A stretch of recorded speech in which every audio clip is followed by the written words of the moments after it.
Baik, kita akan menjelaskan apa saja faktor-faktor yang mempengaruhi kepatuhan pasien mengkonsumsi obat. Ini sumbernya dari World Health Organization tahun 2003. Jadi ada 5 aspek yang mempengaruhi kepatuhan pasien mengkonsumsi obat.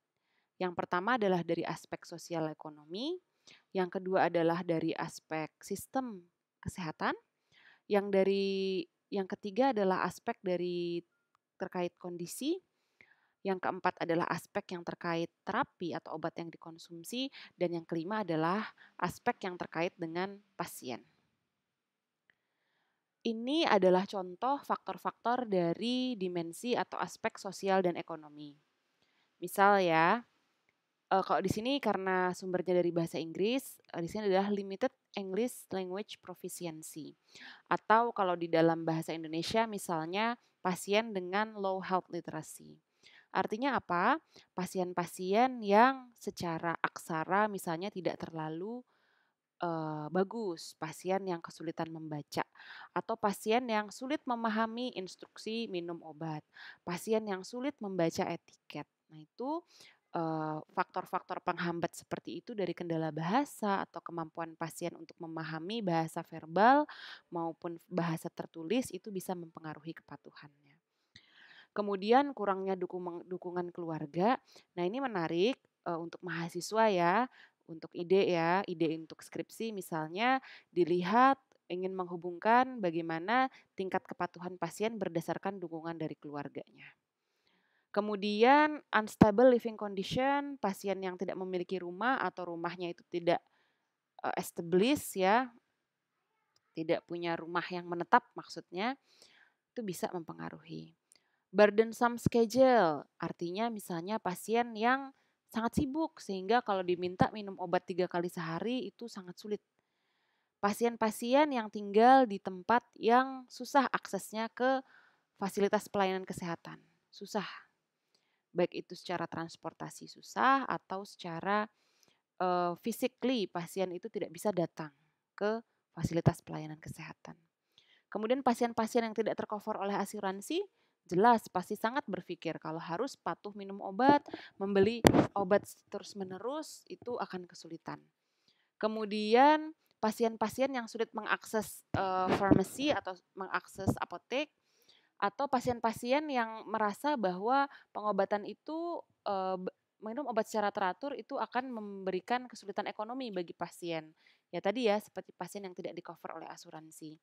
Kemudian pasien yang secara culture atau secara kepercayaan terhadap suatu penyakit itu berbeda dengan apa yang diyakini atau direkomendasikan oleh dokter. Misalnya penyakit tertentu dokter menyarankan pasien patuh mengkonsumsi obat.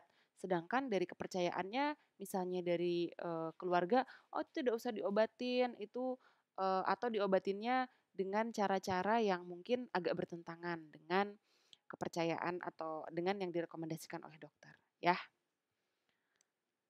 Nah, ini adalah sistem dari pelayanan kesehatan provider patient relationship. Artinya hubungan antara pasien dengan penyelenggara pelayanan kesehatan itu tidak baik. Misalnya pasien dengan dokter, pasien dengan apoteker. Itu kalau misalnya hubungannya tidak baik, hubungan di sini maksudnya apa ya? Maksudnya pasien pernah mengalami pengalaman yang tidak mengenakan. Misalnya pasien datang ke dokter tapi komunikasi dari kedua belah pihak kurang baik sehingga terjadi kesalahpahaman.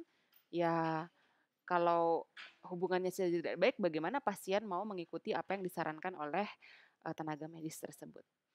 Provider communication skill, dokter ataupun apoteker kurang menjelaskan ke pasien apa pentingnya minum obat atau bagaimana menjelaskan supaya pasien itu paham obatnya itu obat apa pentingnya minum obat. Nah, itu kalau skill komunikasinya tidak baik, itu resiko pasien tidak patuh itu juga semakin tinggi. Disparity between health beliefs of healthcare provider and those the patient. Ya seperti tadi ya, kepercayaan akan kesehatan berbeda. Apa yang diyakini oleh dokter, apa yang diyakini oleh farmasis versus apa yang diyakini oleh pasien itu sedikit berbeda. Kemudian weak capacity of the system to educate patient dan provide follow up. Jadi dari sistem misalnya puskesmas antrinya banyak, sehingga ketika dokter itu mau memberikan edukasi itu tidak sempat karena pasiennya saja antri. Atau SDM yang di puskesmas sedikit, sehingga mau follow up ibu, bapak, apotekernya mau follow up bagaimana obatnya, apakah ada efek samping, apakah ada kesulitan dalam minum obat, itu tidak bisa karena SDM-nya kurang misalnya. Kemudian leaflet atau brosur ataupun etiket yang disediakan itu too high literasi level. Jadi mungkin tulisannya sangat banyak, istilah-istilahnya menggunakan jargon-jargon yang sulit dipahami sehingga pasien tidak paham, ya.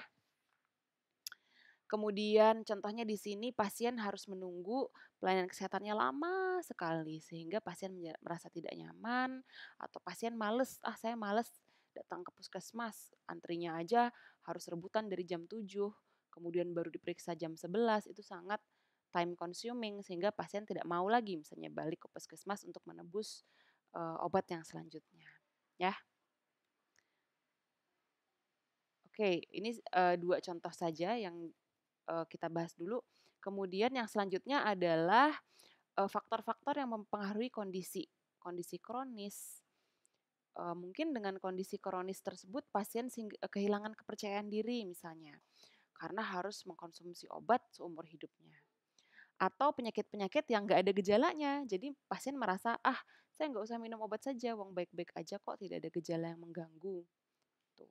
Atau pasien-pasien dengan gangguan mental, pasien mengalami depresi, pasien-pasien yang harus mengkonsumsi obat antipsikotik yang kadang efek sampingnya itu sangat mengganggu, ya, menyebabkan pasien malas minum obat. Nah, pasien-pasien dengan gangguan mental seperti ini sangat diperlukan dukungan dari keluarga untuk mendukung kepatuhan dari konsumsi obatnya.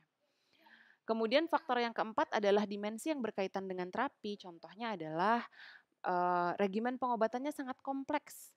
Sehari harus minum 3 kali. Atau obat yang dikonsumsi bersamaan 5, tapi cara minum obatnya berbeda-beda sehingga sangat membingungkan pasien. Ya. Atau obat-obatan yang untuk mengkonsumsinya itu harus ada skills tertentu. Inhaler, injection, misalnya yang self injection seperti insulin. Kemudian obat-obatan yang mengkonsumsinya sangat panjang, itu juga bisa beresiko mengurangi kepatuhan. Kemudian atau obat yang terus-menerus diubah. Kadang minumnya yang ketika pasien datang sekali ini minumnya 3 kali sehari, kemudian ketika datang selanjutnya berubah lagi dengan obat yang berbeda, dengan cara minum yang berbeda. Ya. Lack of immediate benefit terapi artinya ketika pasien minum obat, itu efeknya tidak langsung dirasakan. Misalnya kalau obat nyeri ya, begitu nyeri minum obat, efeknya hilang. Sehingga pasien, oke, supaya tidak nyeri, saya harus patuh minum obat. Misalnya seperti itu. Tapi kalau obat-obatan penyakit kronis kan biasanya efeknya tidak langsung terlihat, sehingga itu bisa meningkatkan resiko pasien tidak patuh. Medication with social stigma, contohnya misalnya apa ya, obat-obatan yang kalau dikonsumsi itu berkaitan dengan stigma sosial. Saya tadi pasien sedikit-sedikit harus injeksi insulin, padahal pasien harus bergaul ya misalnya makan siang bersama kerabat atau relasi yang sangat tidak mengenakan kalau pasien harus menyuntikkan insulin tersebut. Kemudian efek samping obat yang bisa membuat pasien tidak nyaman sehingga pasien tidak mau mengkonsumsi obat tersebut ya. Misalnya ketika mengkonsumsi obat pasien jadi susah tidur, ketika mengkonsumsi obat pasien menjadi naik berat badannya, misalnya seperti itu. Obat-obatan yang mempengaruhi lifestyle.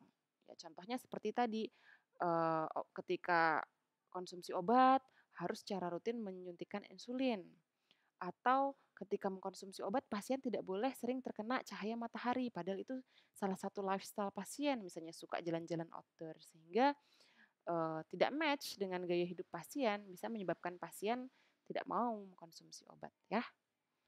Kemudian dimensi yang terakhir adalah dimensi yang berkaitan dengan pasien. Pasien dengan gangguan penglihatan, gangguan pendengaran, gangguan kognitif. Pasien yang sulit untuk menelan obat.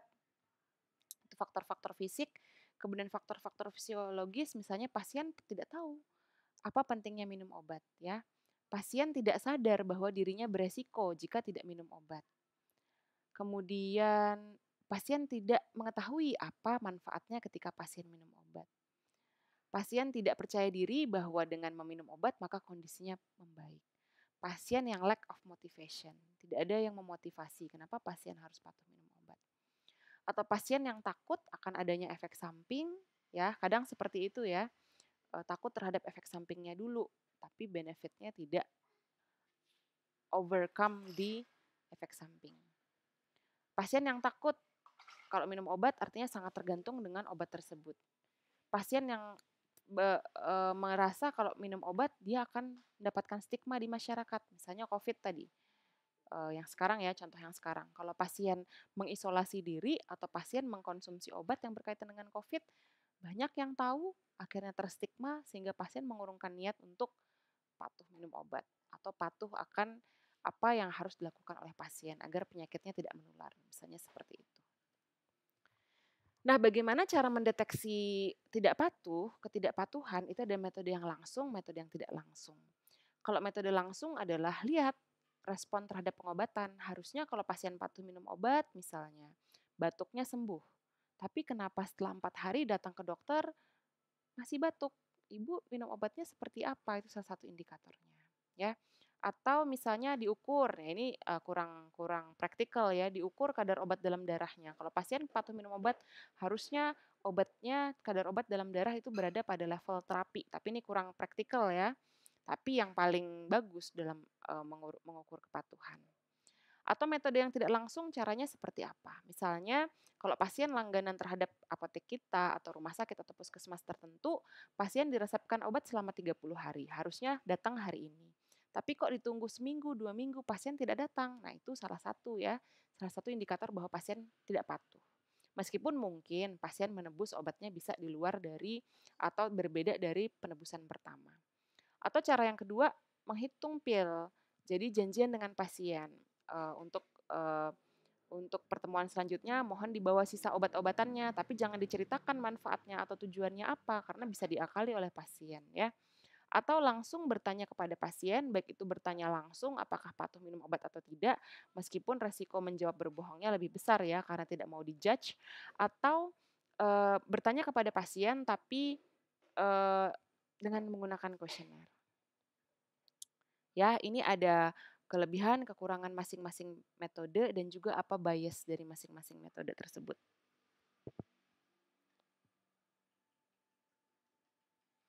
Kalau misalnya diperiksa oleh physician atau tenaga medis akan kepatuhannya, apa disadvantage-nya?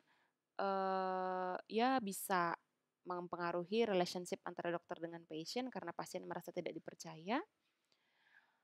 Sedangkan kalau self report, pasien yang mengaku apakah patuh atau tidak memang mudah, memang murah. Tapi kadang bisa inaccurate ketika pasien tidak ingat atau pasien tidak mau mengakui bahwa pasien tidak minum obat. Kalau dengan cara hitung pil, pasien bisa membuang pilnya supaya dikira habis ya. Atau pasien memonitor kedatangan pasien bisa juga pasien